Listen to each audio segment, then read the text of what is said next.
வணக்கம் நண்பர்களே. இன்னைக்கு நம்முடைய வீடியோல தொடர்ந்து எதை பத்தி பார்க்க போறோம்னா, முருகப்பெருமானுடைய அருளை பெறுவதற்கு ரொம்பவே சக்தி வாய்ந்த விரதம்னா அது கந்தசஷ்டி விரதம். இந்த ஆண்டிற்கான கந்தசஷ்டி விரதம் பார்த்தீங்கன்னா 2025ஆம் ஆண்டு தொடங்கியாச்சு. இந்த நாள் பார்த்தீங்கன்னா சூரசம்ஹாரம் நடைபெற இருக்குதுங்க.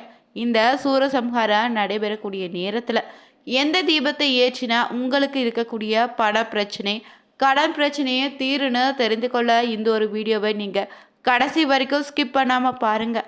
மேலும் நீங்கள் புதியவராக இருந்தீங்கன்னா மறக்காமல் நம்ம சேனலை சப்ஸ்கிரைப் பண்ணிகிட்டே கூடவே இருக்க பெல் பட்டனை கிளிக் பண்ணிக்கோங்க. நீங்கள் தனிப்பட்ட முறையிலும் ஜாதகம் பார்ப்பதாக இருந்தீங்கன்னா ஜாதகத்தில் தெளிவான பதிவையும் பரிகாரத்தையும் பெற்றுக்கொள்ள நீங்கள் வீடியோவில் டிஸ்கிரிப்ஷனில் கொடுத்துருக்க நம்பருக்கு மறக்காமல் கால் பண்ணி தெரிஞ்சுக்கோங்க. வாங்க நண்பர்களே, வீடியோக்குள்ளே போகலாம். சஷ்டி விரதம்னு பார்த்தீங்கன்னா முருகனுடைய அருளை பெறுவதற்கு பலருமே விரதம் இருக்கக்கூடிய ஒரு அற்புதமான விரத நாளுங்க. இந்த 7 நாட்களும் பெரும்பாலானவங்க விரதம் இருப்பீங்க. அதில் பார்த்தீங்கன்னா இந்த 6 நாட்களும் விரதம் இருக்கக்கூடியவங்களும் இருப்பீங்க. இந்த ஒரு நாள் மட்டும் விரதம் இருந்து கூட நீங்கள் முருகனுடைய முழு அருளையும் பெறலாங்க. நீங்கள் கந்தசஷ்டி நாளில் சூரசம்ஹாரம் நடைபெறக்கூடிய இந்த நாளில் ஒரு நாள் விரதம் இருக்கக்கூடியவங்களாக இருந்தீங்கன்னா அதிகாலை எழுந்து பார்த்தீங்கன்னா பிரம்ம முகூர்த்த நேரத்திலே நீங்கள் குளித்துட்டு முருகனுடைய படத்திற்கு முன்னாடி சுத்தம் செய்துட்டு முருகனுடைய படத்திற்கு சந்தன குங்குமம் இட்டு மலர்களால் அலங்கரித்து கொண்டு பிறகு பார்த்தீங்கன்னா சக்கோணம் கோலமிட்டு அதன் மீது வெற்றிலை வைத்து 6 வெற்றிலைகள் கிள்ளி சுத்தமாக எடுத்து வச்சுக்கோங்க. மேல் பார்த்தீங்கன்னா அகல் விளக்குல நெய் ஊற்றி பஞ்சு திரி போட்டு தீபம் ஏற்றி 6 விளக்குகளை ஏற்றி வைத்து ஓம் சரவணபவ எனும் மந்திரத்தை 108 முறை சொல்லி அர்ச்சனை செய்து வழிபடுங்க. பிறகு தீப தூப ஆராதனை காண்பித்து முருகனுடைய உங்களிடம் இருக்கக்கூடிய வேண்டுதல் எதுவாக இருந்தாலும் அதை ஒன்றை மற்றும் மனதார முருகப்பெருமானிடம் வேண்டிக்கோங்க.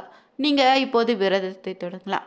அதே போல் பார்த்தீங்கன்னா இந்த நாளில் சூரசம்ஹாரம் நிறைவடைந்த பிறகுதாங்க நீங்கள் குளித்துட்டு வீட்டில் முருகப்பெருமானுடைய படத்திற்கு மீண்டுமே பார்த்தீங்கன்னா சக்கோண கோலமிட்டு நெய் தீபம் ஏற்றி வழிபடணுங்க. செய்ய வேண்டிய இன்னொரு வழிபாட்டு முறை என்னென்னு தான் நம்ம தெரிஞ்சுக்க போகிறோம். நீங்கள் சஷ்டியில் விரதம் இருந்தாலே பார்த்தீங்கன்னா உங்களுக்கு நவகிரகங்களால் எந்த கிரகத்தாலும் பிரச்சனை இனி வராது. இப்படி பிரச்சனை இருந்தாலும் அது தீர்ந்து விடுங்க. ஒவ்வொரு பிரச்சனையும் தீர்வதற்கு ஒவ்வொரு தெய்வத்தை நம்ம வணங்கி வழிபடுவோம். ஆனால் அனைத்து பிரச்சனையும் தீர்வதற்கு நீங்கள் வழிபடக்கூடிய முருகப்பெருமான் அருள் உங்களுக்கு கிடைத்தாலே போதுங்க. சஷ்டி சிதியில் நிறைவு நாளான சூரசம்ஹார நாளில் வீட்டில் எளிமையான சில வழிபாடுகளை மேற்கொண்டாலே உங்களுக்கு இருக்கக்கூடிய கடன் பிரச்சனை, நிதி தொடர்பான பிரச்சனை, எந்த பிரச்சனையாக இருந்தாலும் அதை தீர்ந்திடுங்க. பற்றாக்குறை, நெருக்கடி ஆகியவையும் நீங்கன்னு சொல்லலாம். வீட்டில் விளக்கேற்றி வைத்து வழிபடுவதால் முருகனுடைய அருளால் பார்த்தீங்கன்னா அனைத்து விதமான பிரச்சனைக்கும் தீர்வாக அமையுங்க. கந்தசஷ்டி விழாவுடைய முக்கிய நிகழ்வுனா அது சூரசம்ஹாரம் தான். இந்த சூரசம்ஹாரம் பார்த்தீங்கன்னா இன்று திங்கட்கிழமை 27ஆம் தேதி நடக்க இருக்குது.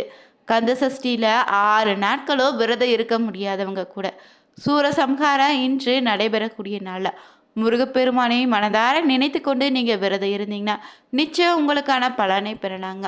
இந்த ஆட்டை பார்த்தீங்கன்னா திங்கட்கிழமையோடு இணைந்து வருவது கூடுதல் பலனையும் பெற்று தருங்க. இந்த நாளை எப்படி விளக்கேற்றி வழிபடணும்னு தெரிஞ்சுக்கோங்க. இதுவரை நீங்கள் சஷ்டி விரதம் இருந்து கிடையாதுன்னா கூட பரவாயில்ல. சூரசம்ஹாரம் நடைபெறக்கூடிய இந்த நாளை விரதத்தை நீங்கள் இருக்கலாங்க. காலையில் எழுந்தவுடன் குளித்துட்டு அருகில் இருக்கக்கூடிய முருகன் ஆலயத்திற்கு சென்று நீங்கள் விரதத்தை தொடங்கினுங்க.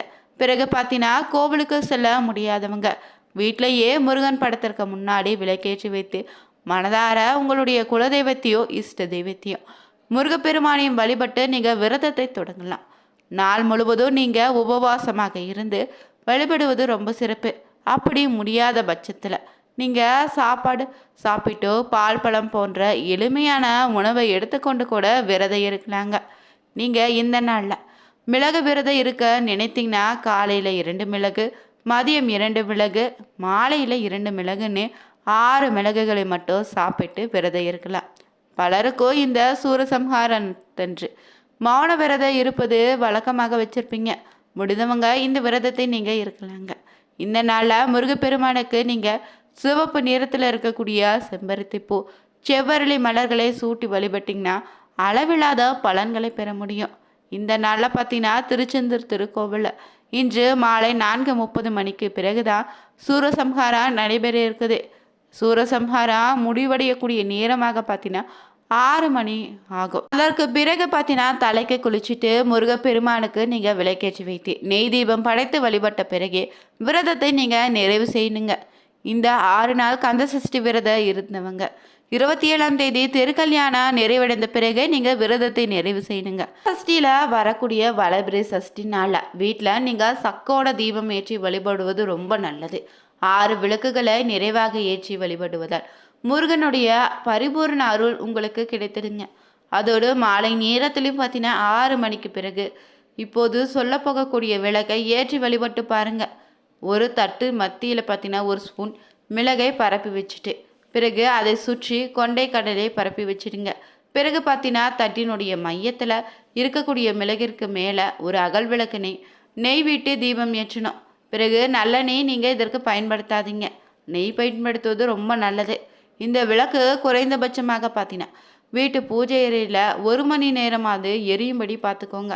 பிறகு மறுநாள் காலை எழுந்த உடனே நீங்கள் அந்த அகல் விளக்கை தனியாக எடுத்து வச்சுட்டு அந்த தட்டில் பரப்பி வைத்திருந்த மிளகுல இருந்து 4 கொண்டை கடலையில் இருந்து 4 எடுத்துக்கொண்டு சிவப்பு நிற துணியால் முடிச்சாக கட்டி உங்கள் வீட்டில் பணம் வைக்கக்கூடிய இடத்துல வச்சுடுங்க. மீதம் இருக்கக்கூடிய மிளகுகளை ஓடும் தண்ணீரில் விட்டுடுங்க. கொண்டைக்கடலையை பறவைகளுக்கு நீங்கள் உணவாக அழைத்திடுங்க, இல்லைன்னா நீரில் விட்டுடுங்க. மிளகிற்கு கடனை போக்கக்கூடிய பணத்தை இருக்கக்கூடிய சக்தி இருக்குது.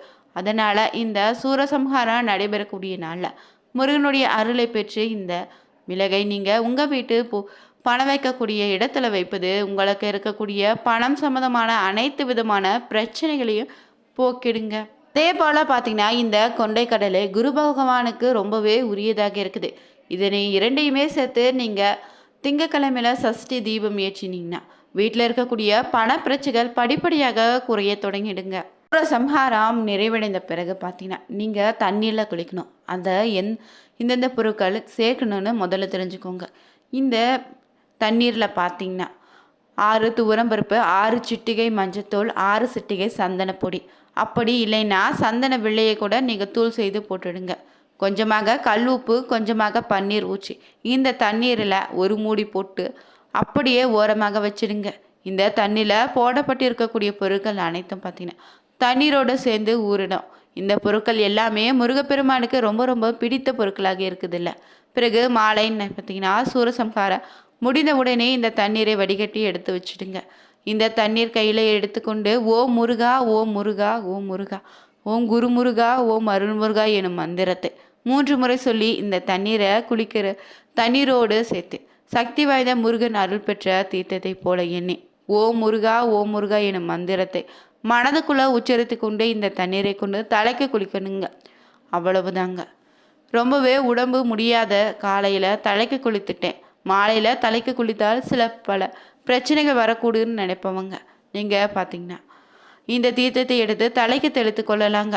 குளித்து முடித்த பிறகு பார்த்தீங்கன்னா முருகப்பெருமான் உங்கள் வீட்டு பூஜை அறையில் உங்களால் எப்படி முடியுமோ அந்த அளவுக்கு எளிமையான முறையில் கூட நீங்கள் முருகப்பெருமானுக்கு நெய்வேத்தியம் படைத்து வழிபடுங்க. உங்களை பிடித்த கஷ்டங்கள் அனைத்தும் பார்த்தீங்கன்னா இன்றிலிருந்து விலகிடுங்க. அற்புத வாய்ந்த இந்த நாளில் சூரசம்ஹாரம் முடிந்த பிறகு லட்சக்கணக்கான முருக பக்தர்கள் பார்த்தீங்கன்னா முருகப்பெருமானை நினைத்து வழிபாடு செய்து வேண்டிக் கொள்வாங்க.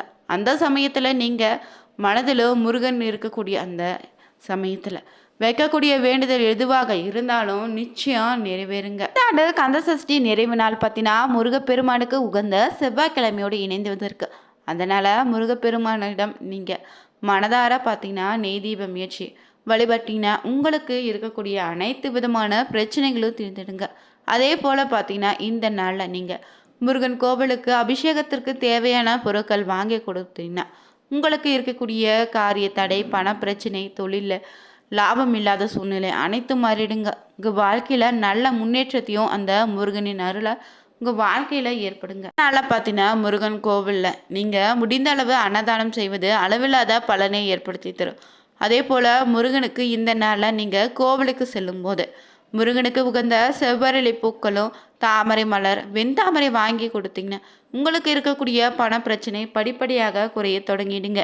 இந்த வீடியோ உங்களுக்கு பிடிச்சிருந்தா மறக்காமல் நம்ம சேனலை சப்ஸ்கிரைப் பண்ணிவிட்டு கூடவே இருக்க பெல் பட்டனை கிளிக் பண்ணிக்கோங்க. லைக் பண்ணுங்கள், ஷேர் பண்ணுங்கள், கமெண்ட் பண்ணுங்கள். அனைவருக்கும் நன்றி நண்பர்களே.